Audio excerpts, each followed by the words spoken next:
Yes. Because what this okay.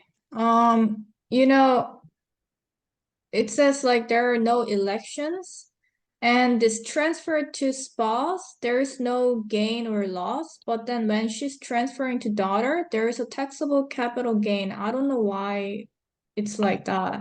Okay, so she holds these 300 shares with adjusted cost base of $66,000. In January 23, she gifted 150 shares to her spouse, Daniel. At that time, the fair market value was 300 per share. So those 66,000, let's see, 66,000 divided by 300, that's 220,000, Yeah. right? 220,000 per share. And the fair market value is 300.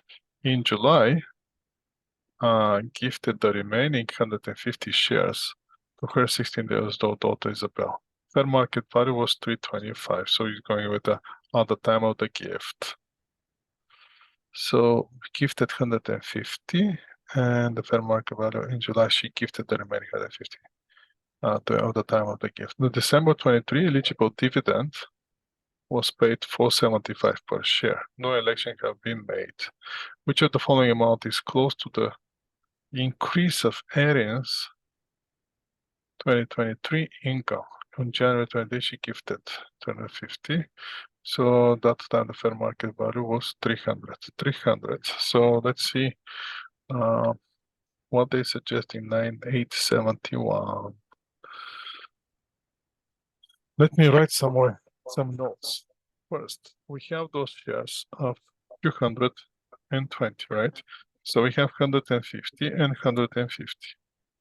First one, with the price is from 220 to 300, that's $80 per share. And the next one is, was at the time, so in July, Erin gifted the remaining 250 shares to 325. So you have 80 plus 25, 105, right? So basically you have, that will be 150 shares times $80, 12,000. And then you have 150 times 105, that will be 15,750. So let's see, they gifted the shares since that no election has been made. Subparagraph, this means that Erin will be taxed on the dividend calculated 150 some with 138 gross up. So what's Daniel deemed to, so this since no election has been made following this, gifted shares from that time the fair market value gifted remaining the was eligible. No election has been made. So for the Erin transfer the shares to Daniel, her spouse, at the cost resulting no capital gain and loss. However, since Erin did not receive fair market value consideration, any dividend on the shares will be attributed to her. This means the Erin taxable income is going to be subject to 280 calculated to 100 gross up. Erin will also report the capital gain on the shares gifted to Isabel. Okay, and that's 15,700 capital gain, which will be only 50% taxable, which will be 78.75. Taxable calculated at 50 minus 33, yes, 15,750, the total fair market value. The dividend received by Isabel on the gifted shares will be attributed to earnings under the subsection, so earning has to pay. Therefore, the increase in earning taxable income calculated will be plus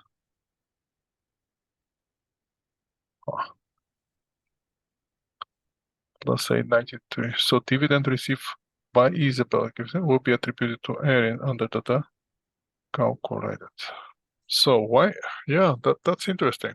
Why does it mean that the knowledge is made, and why the transfer of the daughter incur taxable capital gain when the husband doesn't drive the taxable capital gain? Is this like a rollover or something? Oh.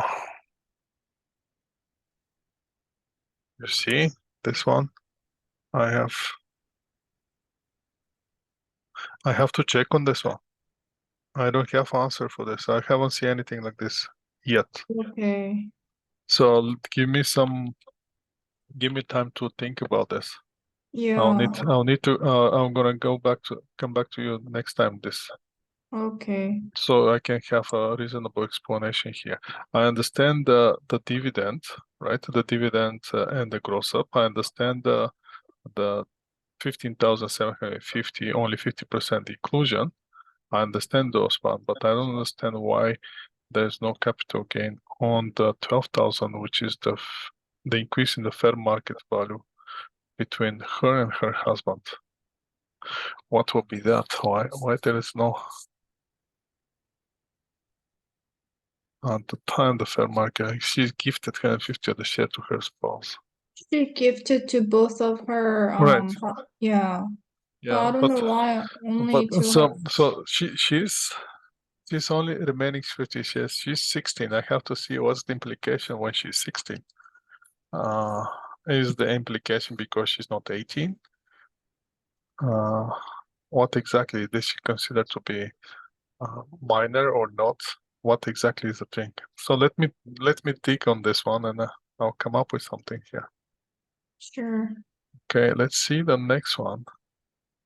Kerry and Kim have been common law partners since 2018 and live together in the condo in Toronto. They jointly own the condo, so as the rural cottage at they visit together every second weekend in December. The couple is planning to move to Alberta shortly so they will sell both property in 2023.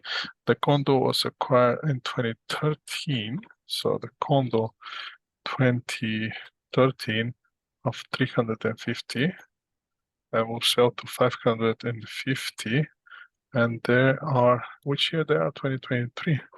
So for 10 years they're gonna have 200,000 over property. So they got it on 2013, 13, 14, 15, 16, 17, 18, 19, 20, 21, 22, 23. That's 11 years. Divided by 11. So we have to see what's the implication of that. And the other one is, what's the other one? The cottage was acquired 2019, 250 and sell for 200. So 200 minus 150, that's 50,000. But that's for 19, 20, 21, 22, 23. That's for 5 years. So you have 10,000 per year on the cottage, and you have 200,000. I'm just making the calculation, 200,000 divided by 11 on the, which is 18,181. Okay.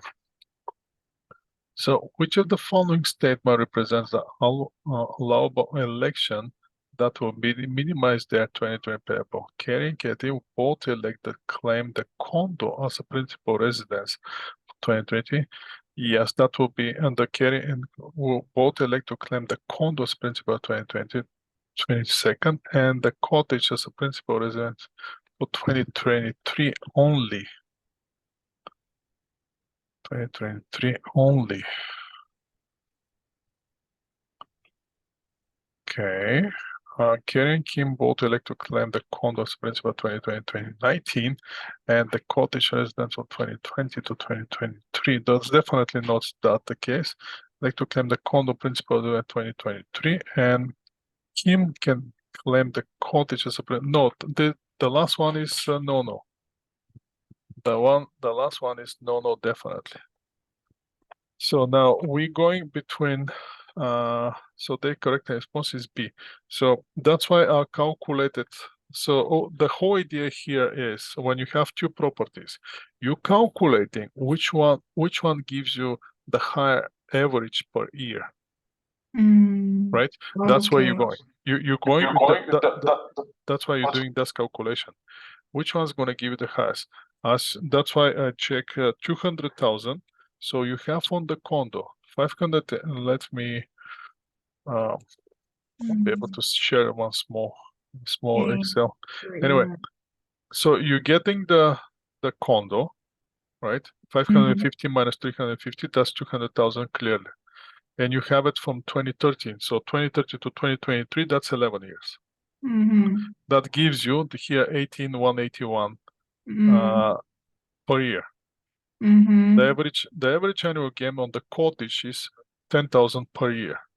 Now, note that the calculation in the denominator includes both the year of acquisition and year of disposition. Based on the calculation, they should designate as many years as they need to the condo first, because it has the highest average annual gain. That's out of question. Specifically, the numerator, they should designate the year of 2013 to 2022, 10 years to the condo, one, and the cottage under this scenario. I don't get that part. Just a second, I'm trying to find it. Plus 1 divided by 1 is 0, so the condo, and 15, 13 on the cottage. Right, so 1 divided by 1, 1 plus 1 divided by, so here, what was that? Just give me a second.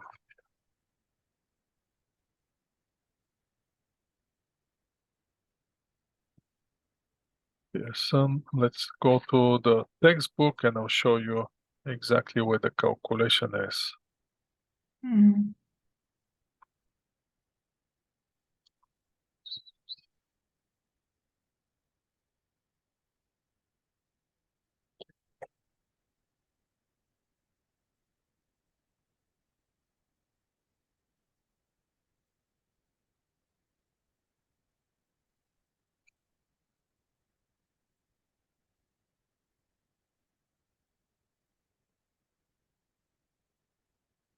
Let's see, come on, Samin, taxes 2023.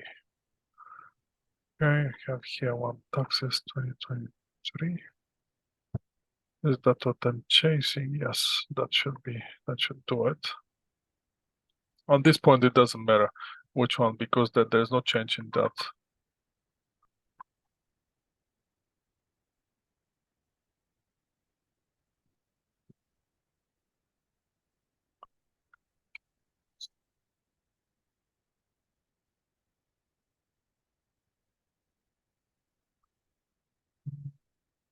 Let me get this.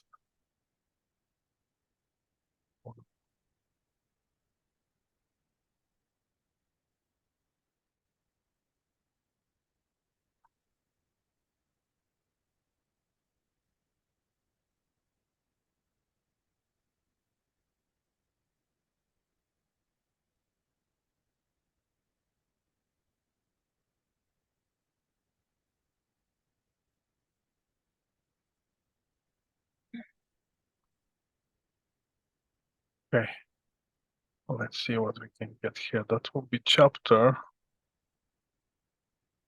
Which one is capital gain? Is it chapter 8? I think it's chapter 8, isn't it? Oh, it's about capital gain. Yes. Capital gain, capital losses. Yes. That's where we are here. Okay, got it. Stop sharing this. Let's move to the new one, which is this one. So on the capital gain, I'm gonna go straight to the basic calculation. This is the basic calculation, which is not applicable to us. Superficial losses, selecting partial disposition, no capital gain, capital reserves, no, so property. Debt on sales, bad debt on sales of capital property, not that one. Principal residence here, on the principal residence. Principal residence, obviously both. Now the question is which one we can elect the principal residence, because on the principal residence you are you have tax exempt, right? So some principal individual own more than one property. So the principal resident, if the individual own more than one property, that qualifies as a principal resident and is designated more than one property. Must describe property sold. Failure to report this position will result penalty of 10 per month, maximum $8,000. That's the one. So now here, gain reduction formula. This is the gain reduction formula. A is the total capital gain, right? B is the years designated as a principal residence plus 1. Number of the years property owned, C. So that's why we're designating 10 years on the condo, because we have this inclusion plus 1, which make it 11. Make sense? And ignore the ignorance related to 1994. So the example here will be, watch this. Example, on January 1st, house was purchased 140,000. It was sold for, in 2020, for 160. So you have 20,000 here. Immediately after the house is sold, the house B was acquired in 2020 for 170. House B is sold 2022 for 200. That's another 30,000. So the house A, you have it for 5 years. 2016, 2017, 2018, 2019, 2020. 5 years. House B, you have it for 3 years. 2020, 21, 2022. Now, with the +1 rule, house A will be designated as a principal resident for 4 years. Oh.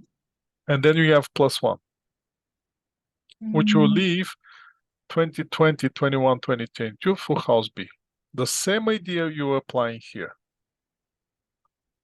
Make sense?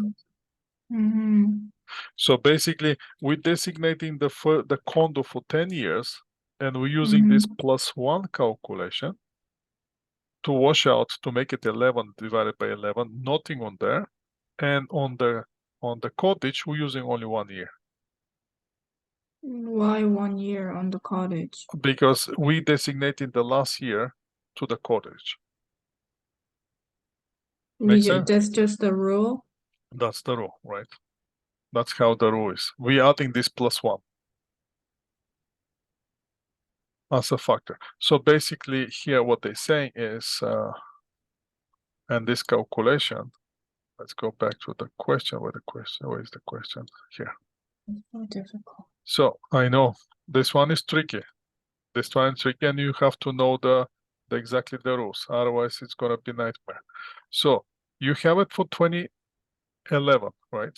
And you're selling both property in 2023. Yes. So that's why the first one you're designating it to 2022. Why? Which is, again, you're using it for 10 years. Okay. And you're using the inclusion +1 on that property. What's the +1?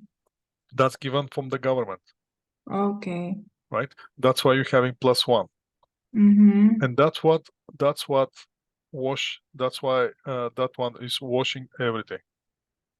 And on the condo, because it's only 50,000 now, on the $50,000, because now you're using it for 1 year, but you're still including +1, you're gonna have 30,000 in the cottage. And that will be the best you can get. That's always just that kind of formula is always the rule. Always rule. Just washing off that washing 1 out, year. Yes. You always, one. yes. That's why you always try to. So basically, if that +1 was not applicable, right? If you don't have +1, the answer A will be the logical choice. Right? Answer A will be the logical choice if you don't have from the government that +1. But because you have from the government +1, that's why you're electing the apartment, the condo, up to last year. +1 give you this year. Mm. 2023. And the 2023, you designated it to the cottage. And the cottage give you, because you designated for 1 year, plus 1, give you 2 years. But divided by 5. And that's how you're getting the maximum available deduction. Washing out 1 year and you give that to cottage and then plus 1. Right. Mm. Because here on the formula, you have this plus 1. Right? That plus 1 is just given to you in the formula from the government. What was it? That's just a rule. Just that's a rule, right? Year designated to the principal residence plus 1. That's income tax 42B. Directly there. I don't know if we go to the, let me see, principal residence, if I get this. If I can find it faster in the textbook.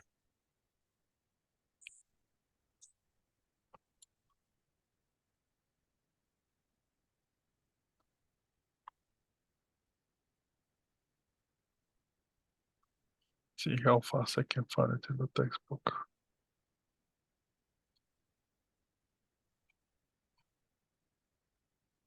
Yeah, residence person. Selecting principal residence, okay. And several treatments.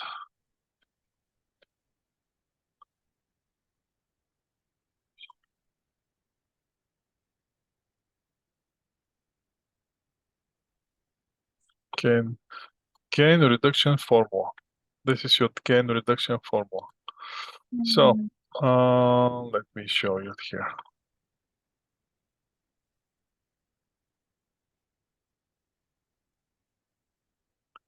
This one is useful, especially when you're dealing with this kind of topics. So the gain reduction formula, again, this is the same. B is 1 plus the number of the year that the property is designated to individual. Right? It's always plus 1. Okay, meaning the year of disposition doesn't count Right. on the If this is then exceed, then use the number C. So basically, if it happened B to be more than C, you're using C to wash out to 0. So basically, this is your reduction. If those two numbers are the same, you're not paying taxes. Okay. Right? That's the tricky part. Yeah.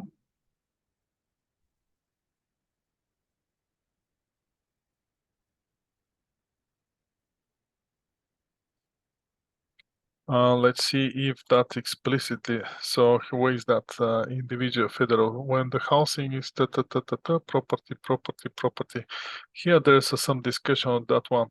If the individual, so the plus 1 factor in B on the formula is designated to ensure that when an individual who only owns one home at a time sells the home and immediately purchases another home in the same year, no part of any capital gain will be taxable.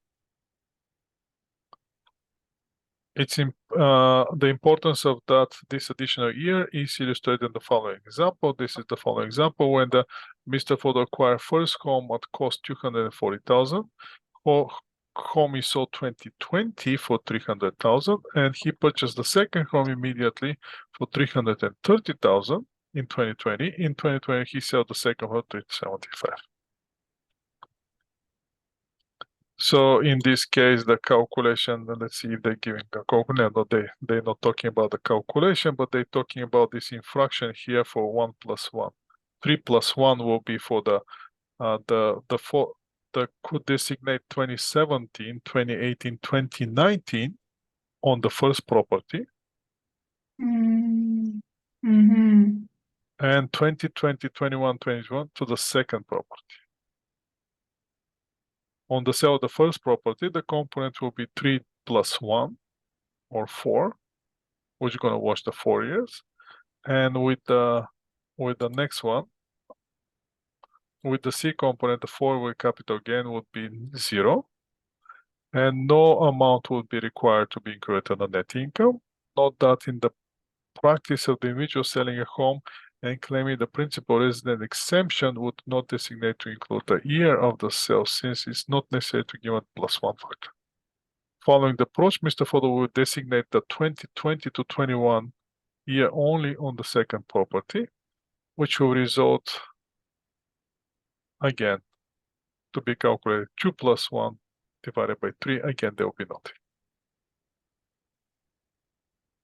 It's just a rule. You have to remember it. When you see personal property, when you see the disposition of property, always include +1.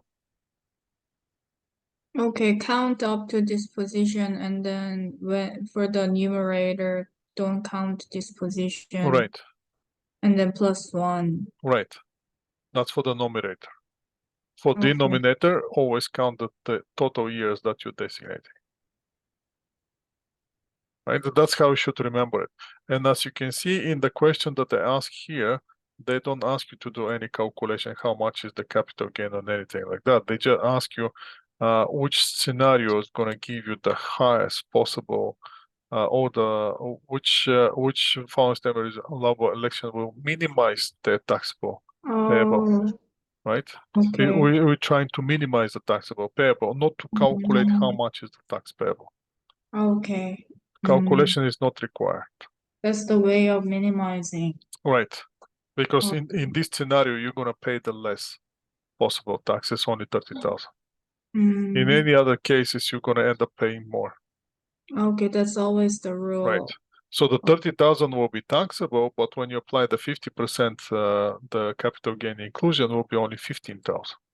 Another case will be if you designate the first property all the way. So basically, if you designate, let's say we designate in the first property, right?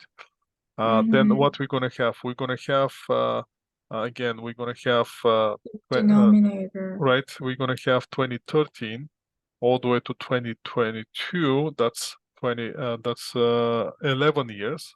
+1 will be 12, and it's gonna be 12 divided by 11. Yeah. Right? But that will be awkward, right? Because it says the nominator cannot be higher than nominator cannot be higher than denominator. Okay. It has to be lower. It has to be at least the same. Same. Okay. Right? That's why Yeah. we deducting 1 year to become 10 plus 1, 11 divided by 11. And that 1 year move to the next one, to the next property. The 1 year moves to the next property. Right. The one that we're not using on the first property as a principal resident move to the second property. Oh, okay. I see. Right? I see. It's always tricks. Always tricks. And now it's going to be interesting because now you there's a challenge. This 2024 will be challenged when the taxable capital gain is more than $250,000. Then it's going to be if the capital gain is more than $250,000, then over the $250,000, the taxable will be on the 2/3, not half, as of this year. That's what they elected, the government. Let's see the next one. Oh, here it's always capital gain. These questions are only the capital gain. And so Tricia had planned to transfer an investment to her husband. This investment pays the annual dividend of $30,000. She purchased the investment for $10,000 many years ago and currently worth $200,000. Oh my God! Carl will borrow $250,000 from the bank to compensate Tricia for this investment. Which of the following statement correctly describe the implication for this purpose? First, A. Tricia does not elect to spousal rollover. Oh, this is all the rollover. There's a spousal rollover. Rollover, right? So now that should apply for the previous case, which we saw that with the husband and the daughter. If the Trisha does not elect to spousal, the acquired capital gain will be deferred, and the transfer will happen at cost. The attribution rule will not apply, and any future capital gain and dividend will be reported by Carol as fair market value consideration has been provided. If the Trisha elect the spousal rover, the deemed disposition will happen, resulting taxable capital gain of 120,000, which is the 240 divided by 50 times 50%, right? Mhm. You understand that 120 from where that comes? Yeah. That's 250 minus 10, 240 divided by 2, 120. Future dividend capital gain will be reported by Carol as fair market considerations have been provided. If the Trisha elect out the spousal role, then the Carol will be deemed to have acquired the investment at cost, and Trisha will not have the reported taxable capital gain at the time of the transfer. Future dividend capital gain will be attributable to Trisha. That's what's happened when, remember? When we have on the previous, when she decide purchase investment following statement correctly describe implication purpose transaction, where or not elect to use the spousal role, there will be a deemed disposition at the fair market because Carol is providing consideration equal to the fair market. Future dividend capital gain will be reported by Carol. So this correct is response. Let's see what's if the Trisha elect out the spousal over, the transaction is deemed to have occurred on the fair market value. This will result Trisha, okay, the capital gain or the future income will be reported by Carol. Okay, response is not correct because if the Trisha does not elect out, the transaction will be deemed to happen at cost. No cap. Oh, I see. I understand now. There The will be no first. capital, right? There will be no capital to transfer. Carol, we have an adjusted cost base equal to the cost of Trisha 10,000, and all the future variable and the capital gain will be attributed to Trisha. This will apply without regards to the consideration paid by Carol. So there's no gain or loss. Right. It's just at cost if she does not elect. Right. So it's not correct because if the Trisha does not elect out the spousal role, the transaction will be deemed to occur at cost. At cost, the attribution rule will not apply any future capital gain dividend or by Carol as future, but this one is the Trisha getting.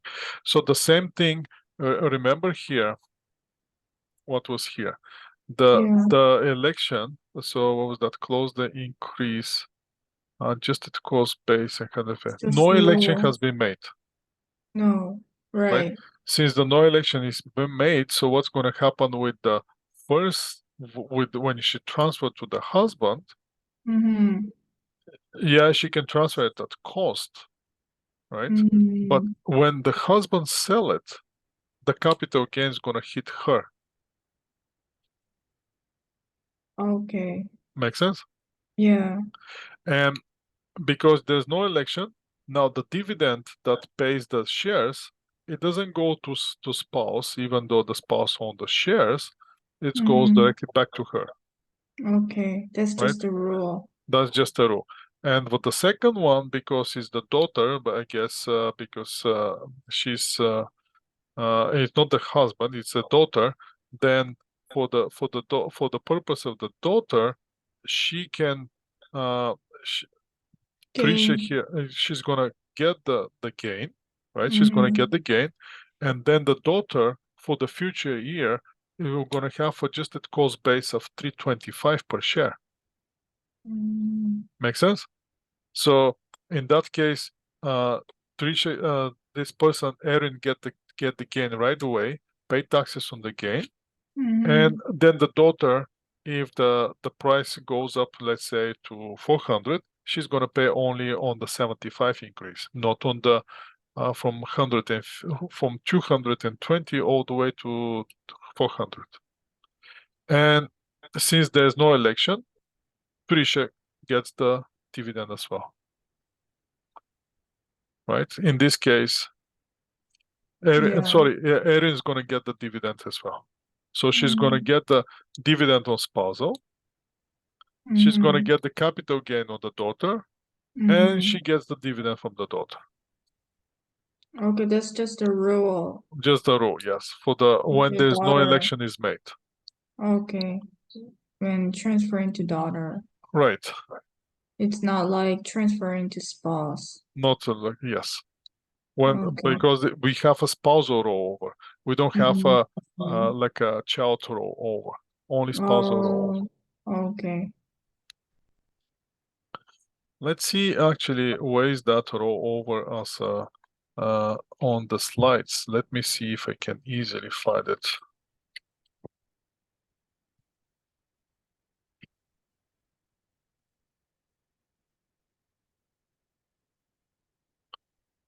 Okay, row over. I found here some the row over, but the row over would reduce the capital gain on sales shares under certain condition.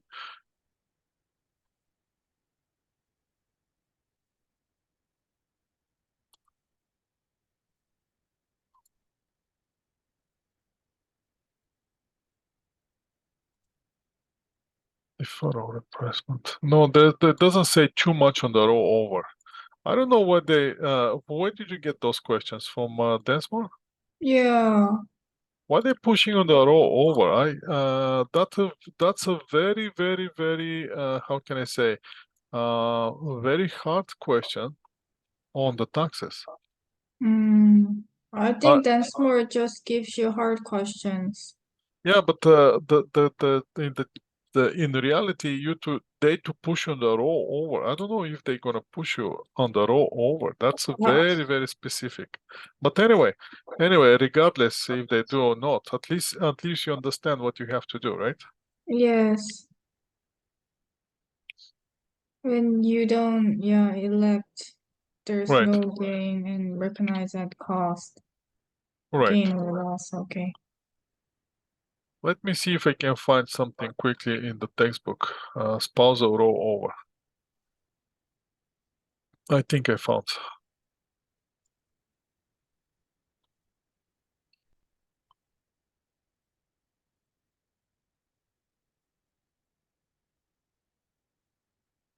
I think I found something here.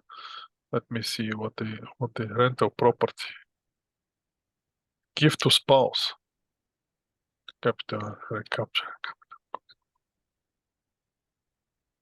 Which one is the self-study problem? But that's no, I found something on the self-study problem. I don't want to self-study problem. I want to find it somewhere in the textbook. Self-study problem doesn't help us much, right? No, Yeah. there's nothing on the textbook. Wow. Which is crazy. Yeah. Paste. Let's pause.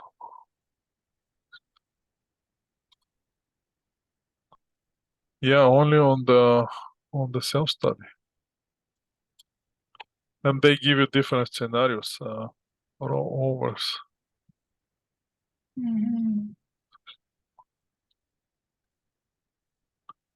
Do you know what they give you here? That's a very interesting. Let me show you quickly. They have a two scenarios here. Let's quickly just check those scenarios so you can see as well.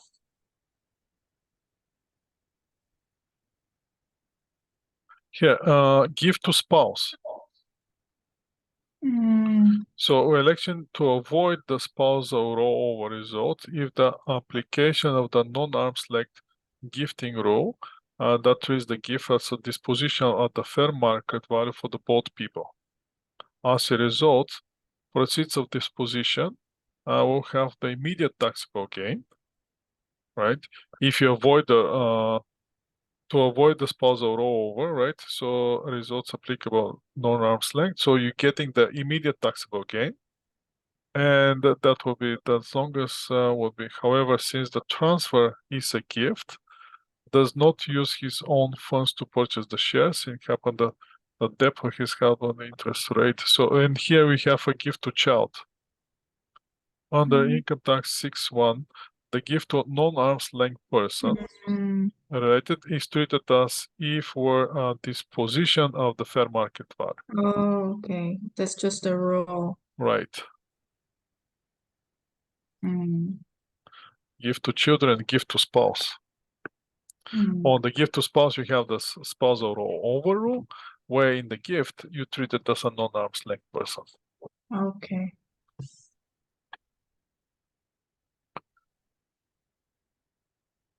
I love taxes. Oh, I don't How like can you tax. how can you not love taxes? So many crazy stuff. Yeah. So many rules. I know. So let's see this one. This corporation has December 31st year end. Purchased 4,000 passenger vehicle for business use on January 1st. Undepreciated capital cost balance for this vehicle was 18,000. The vehicle was sold on May 1st for 19,000. On June 1, purchased a new passenger vehicle. That's the same year. Will be 50,000. What's the total maximum capital cost allowance deduction for both vehicles? So, hence December 31st, it was purchased 40,000 passenger vehicle for business use. Balance of this vehicle was 18,000. The vehicle was sold 19,000. So that's gonna drive you that will be the recapture of $1,000, and purchase a new vehicle for 50,000. Now the correct will be 27 vehicle on the new vehicle purchase on the sale. 1,031 to 27, that the new vehicle purchase 30 will be adjusted. Separate class 10.1 is the first year adjusted. My question is that it didn't say they elected to separately account the Right, new one they and the didn't. old one. They didn't. So basically, what you have to know here is that the cost of the new passenger vehicle. So is this passenger vehicle going to qualify for the class 10 or going to be class 10.1? And since the cost of the vehicle is more than $35,000, it's going to be directly attributed to the separate class, which will be 10.1. Because it's greater than Right. 36 or Right. 30,000. Right. Oh, that's why. That's why. Right.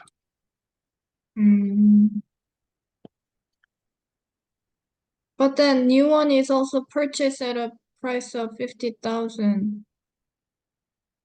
50,000, but you're applying only 35. You cap it on the Oh, that's right. the Only yeah. so in this case, that because that was a long time ago that you adjusted only to 30,000. It's not Yeah. 35, it's 30,000 at the time of this question. Oh, that's why that's 30,000. 30,000, right? So the cost is 50, but you can add only 30,000. And the same thing here. So on the class 1, 10.1, what you have to understand is you cannot have a capital gain, you cannot have recapture, and you cannot have a terminal loss. What you can do is on the year of the disposition, you can deduct half of the depreciation. Okay, that's a rule. That will be, let me find it very quickly for you so you can see it. That will be chapter, I believe, chapter 5 or 6, something like that. Let me see exactly which one was that. Capital cost allowance should be chapter. Let's try chapter 5. Right or wrong? Capital cost allowance. Yes, I got it. Class 10.1. Class 10.1, you 10.1. can't have recapture or Right. terminal loss. Right, you cannot have a recapture or terminal loss. That's just a rule. That's just a rule. Oh, this question is. Capital cost allowance, basic calculation. I'm trying to find here 10.1 here. I thought you apply healthier rule when there is an acquisition. Mm, you mean the accelerated investment incentive investment? Yeah. So watch this. In the passenger vehicle, aka luxury car or automobile. Now let's pretend the prescribed amount is 30,000. Right? It's 34 on January 2022, but since we're doing the question for 2021, it's 30,000. So Mm. then you're allocating for the separate class. Mm-hmm. No terminal loss in the year of the sales disposition. But when you're selling it, you can deduct 50% of the normal capital cost allowance in the year of disposition. Right? You're still calculating the capital cost allowance, but you allowed only half of that amount. Mm-hmm. And there is no recapture in the year of sales unless the passenger is designated immediately expensing the property. The passenger designated as immediate expensing property. That I don't even know what is that, but you have to remember this. Separate class, no terminal loss, Oh, each 50%, passenger. right? You go Yeah. and no recapture in the year of sales and disposition. This is Oh, the each most passenger. important thing. There's so much rules. Yes. Yes, because it's the tricky class. 10.1 is the tricky class. So if you remember on that one, and the very, very, very, very, very beginning when we're doing that, the capital cost allowance calculations, right? Mm-hmm. That's why we're discussing those one, how to How can calculate. people know about this? How? Only with study and practice. Okay. Only with study and practice, right?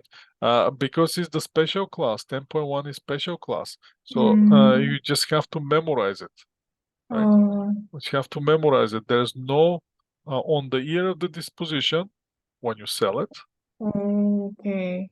Only 50% of normal CCA right, allowed. right, Okay. right. Nothing more, nothing less, only 50%. And you cannot have a terminal loss, and you cannot have a recapture. Mm, None of those. okay. Compared to the class 10, which is the most vehicle, automobile equipment in this one.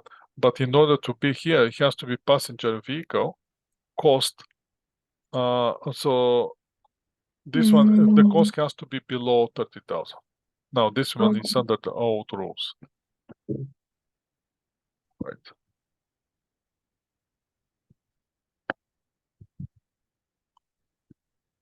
That's the tricky part here. I know it's come some kind of too much at some point, but that's how it is. Let's see one more question.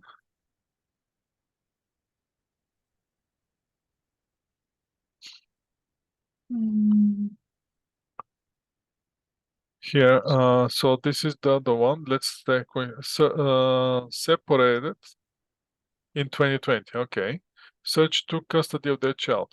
At that time, Wilma and Search signed a written separation agreement, willing to Search to pay Search 1,500 per month for spousal support and 120,000 for child support. Wilma made all the required payments 2020. However, in 2021, that's classic. That's a classic. Made only 8 months of payment, which is total 21,600. How much of the 21,600 will deduct in her 2021 personal income tax return? So now the rule is very simple. Yeah. So listen this, the rule is very simple. She can deduct only and only amount that somebody paid taxes. Do you understand this? No. No. Okay, so Canada Revenue wants to get the taxes. And Canada Revenue will not gonna allow one person, so let's say I'm giving you $1,000, Mm-hmm. right? If they allow me to deduct those $1,000 from my income, Mm-hmm. they're gonna ask you to include those 1,000 in your income. Oh, Make sense? yeah. Because if I exclude it from my income, they're Yeah. losing the taxes. But when they include it in your income, they getting the Mm-hmm. taxes back. Whatever they lost Oh, for me, they get it in you. oh, okay. Make sense? Yeah. So child support Mhm. is not deductible, Oh, that's what it means. Okay. right? Child support is not deductible. So Mm, if you pay child support, you cannot deduct it from your taxes. But spousal support, you can deduct it, mm, right? Why? Because when she deducted from her income, the spousal gonna include it in his income, okay. right? The Canada Revenue losing the taxes from her side, but getting the taxes on his side. That's what it means. Make sense? Yeah. And the general rule is this: when she's short on payment, Yeah. everything first goes to the child support. Oh, okay. If there Everything. anything left, that's Mm, considered spouse support, okay. I right? see. Yes. Because Canada Revenue, again, they're tricky. They want money. They're Yeah. not going to allow you to make a deduction from your income I see. until you get out of all the child support, That's what it means. All right. right? Okay. Make sense? Yeah, I was wondering why child support deduct and yeah, what First, does that mean? Yeah. child support is always deducting first. You have to understand this law. Why? Because the child support Not is not deducted. deducted, Yeah. right? And Mm, if there's anything left, go to the spousal support. I see. To reduce the To deductible right. amount. So now she can reduce it. She can Mm, reduce her income with 7,200, but he's going to include it as an income in his income, right? She's not going to pay. She's going to reduce the taxes on her side, but he's going to pay the taxes on his side. So oh, so Canada Revenue doesn't lose anything.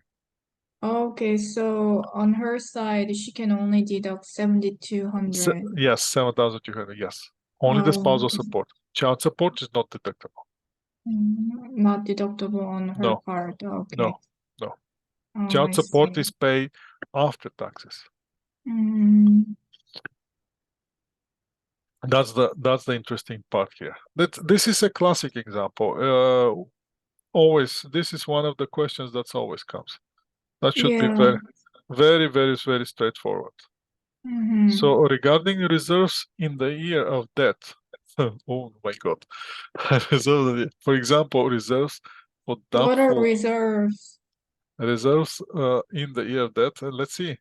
Example reserves on the doubtful debt of the unincorporated business, which one of the following statements say the prior year reserves must be included in the decrease income, and the reserve may be deducted in the year date.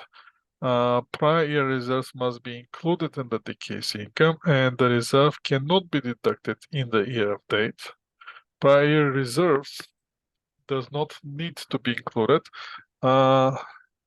So basically, it does not need to be included. They have to be included. If there's prior year reserves, you have to understand if you're making reserves in 1 year, next year you have to add it back. What are reserves?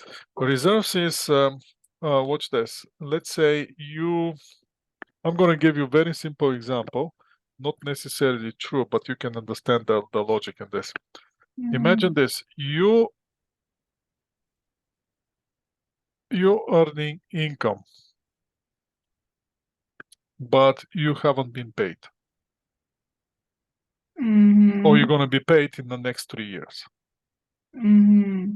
Let's say you earn $150,000, which you're going to be paid today, you're gonna net today, but you're gonna be paid in the next 3 years. In the next year, $50,000, right?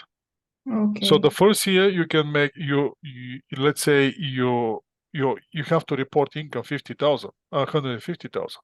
But since you haven't received anything, you can make a reserve for 150,000 because you haven't received the cash, right? So what's going to happen next year? Next year you're going to get the 50,000, right? Mm-hmm. So what you're going to do? You're going to add the reserve 150,000. You're going to add it to your income, and you're going to deduct the amount that you haven't received, which is 100,000. Mm-hmm. So your income is going to be 50,000. Make sense? Mm-hmm. Because you're adding back 150. The first year, watch this. The first year, it's very ridiculous example, but I'm using it so you can understand the logic of this. Let me open one Excel spreadsheet so I can show you. It's not necessarily technically correct, and but so let's say you make year one, year 2, no, year 0, that will be year 0. I'll make it a little bit bigger, year 1 and all the way to year 3. Let's make it like this one, and let me make it bigger. Can you see it? Yeah. So let's have those here. Here you have the here will be revenue, cash received,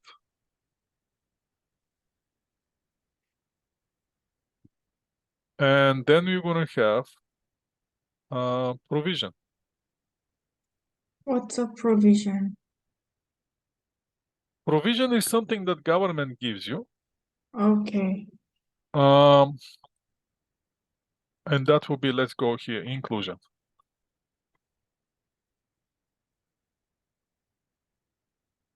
So provision is, the idea is this. The first year 0, you make 150,000, right? You make those 150,000. No questions about it, you just earn them. Let me, But then you have to make the column bigger. yes, I will. Larger. Yes. No, I'm trying to first to flip it everywhere, and then I'm gonna reduce those zeros, and like this, right? So first year you get 150,000. You didn't get any cash. You didn't Okay. get anything cash. All right. No. So technically you have to show you paid taxes on the 150,000. Oh, even though Right? I didn't receive. You didn't receive anything. Now, can you pay the taxes on 150 if you don't get a cash? Obviously you can't, right? Because you don't have cash. So the Right. Canada Revenue says, okay, fine. First year, make the provision. So here will be net income. So we allow you to make a provision for the money that you haven't received. How much you didn't receive? 150. And your income will be equal to the revenue minus the provision. Provision means to move something forward. Okay. Right? Like a provision. You keep it and later on you give it. So the next year, whatever your provision was last year, I wanted to add it back. Right? Revenue here is 0. The revenue is only first year. The cash that you received is, now the provision here, we can put a formula. Provision will be the revenue minus the cash that you received. Right? So how much? No, that will be inclusion. Let's make it no, the second year will be that. So the first year you receive 50,000. You get it. Now the government says you can make a provision, right? Which will be equal to the inclusion minus the cash that you received. Mm-hmm. And if there's income plus income, right? So now the new provision is 100. Mm-hmm. So how much will be your net income? Net income will be inclusion minus the provision, new provision, 50,000. Mm-hmm. So you get the 50,000 cash, you're showing 50,000 income. Mm-hmm. Make sense? Yeah. Next year, what's going to happen? You're going to add the new provision, which is $100,000. Your income is zero. You already receive it. You get another 50,000. Mm-hmm. The government says, okay, you can make provision the what you get minus the 50,000 cash that you get. How much will be your income this year? 50,000 again. Mm-hmm. And the last year, you're going to have the same provision, 50,000. That's how the provision works. Now, obviously, this is not the tax example. I'm just using it for as example to show you how the provision works. If I have to be technically correct, there are so many ifs in the whole formula. Mm-hmm. Right? So in this case, let's say you get the last payment, 50,000. So in this case, the next provision carry forward will be 0. And you have to show your income, which is 50,000. $50,000. So what's happened? Your revenue is 50,000, 150,000. Your cash that you receive in total is 150,000, and the income that you show is 150,000. Mm-hmm. Right? But cumulative through the years, your income, your revenue is your income and equal to your cash. But since you receive it on the different periods, again, you have the provision, and then the next year including it. Right? So let's see this person here. Let's go to our example and see what's happened with this person. This person,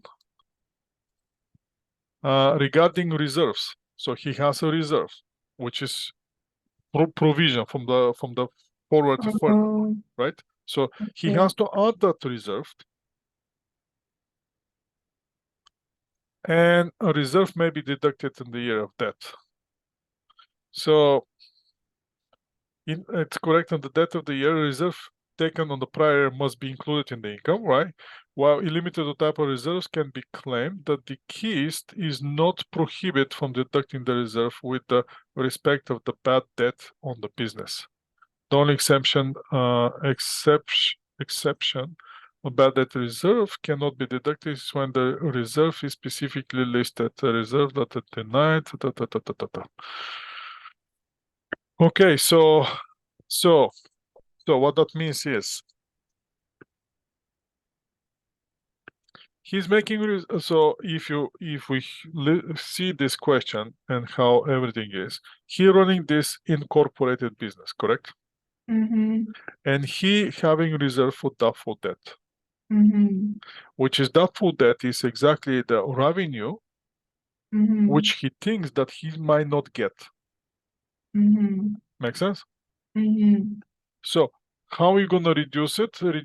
So whatever you reserve you're making on the year to reduce your income, the whole idea is to reduce your income, right? You get your revenue, but you don't know, the clients don't pay. The question is it fair you to pay taxes on the revenue which you haven't collected? Oh, Make sense? makes sense. That's why they give you that reserve. Okay, that's the reserve. Okay. All right. Yeah. So I don't mind paying taxes if my client pay if my sales are $100, my client pay me $100, I don't mind paying taxes. Right? But if my sales are 100,000, my client pay me 50, why do I have to pay taxes on the 100 when I don't have the cash? I have cash only for 50. So the government understand this and say, okay, we understand this is a doubtful debt. You might not getting it, So put it Mhm. as a doubtful debt, make that reserve.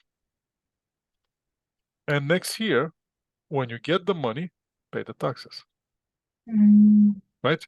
So what's going to happen next year? Next year, so the first year, same idea like at the Excel spreadsheet. Let's go back to the Excel spreadsheet, and so I can explain again with the bad debt reserve. It's very simple. It's very, very, very simple. So again, in our example, I have my sales, let's say 1,000, right? $1,000. My client, I receive 500 from my client, and Mhm. I haven't received 50. Right. So the government says reserve. Let's say reserve. The government says, okay, make the 500 reserve. Mhm. That will reduce your income to 500, Okay. right? Mm. But the next year, Yeah. first thing that you have to do is before you starting any revenue, I want you to include that reserve in your income. Mm. Make sense? Mhm. So let's say the next year I make my sales at 200,000, 2,000, right? Mhm. 2,000.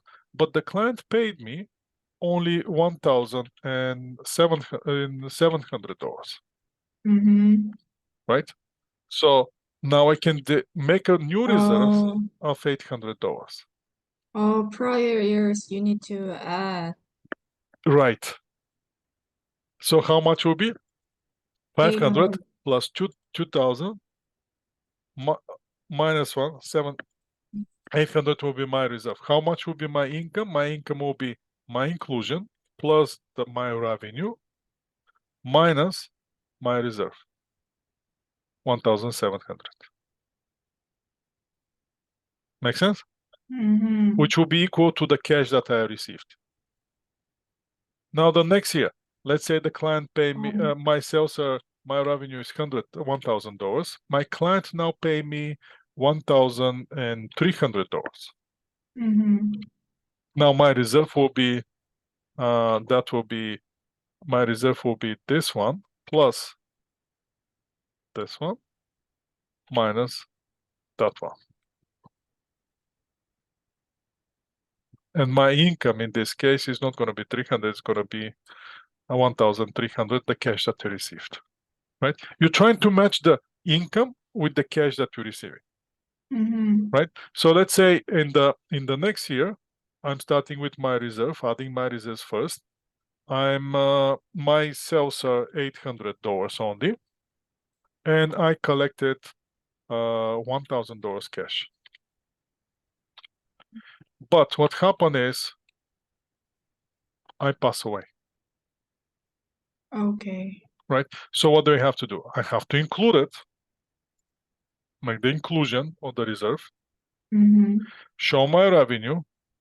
That will be Mhm. the people who left behind. What they have to do is put the reserve, show the Mhm. revenue, see how much cash I received, and Mhm. I'm allowed to make a new reserve. How Oh. much will be the reserve for the cash that I haven't received? $300. And I'm gonna pay income again on the same amount like above. That will be gonna pay income on the $1,000.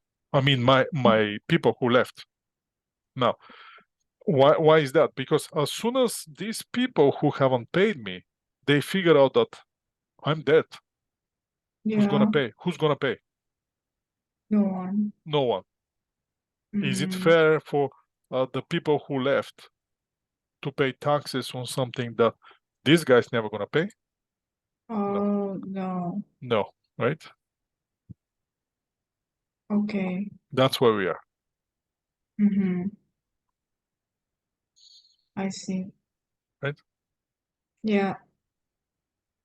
It makes sense, right? Kind of. I think What, it's gonna, yeah.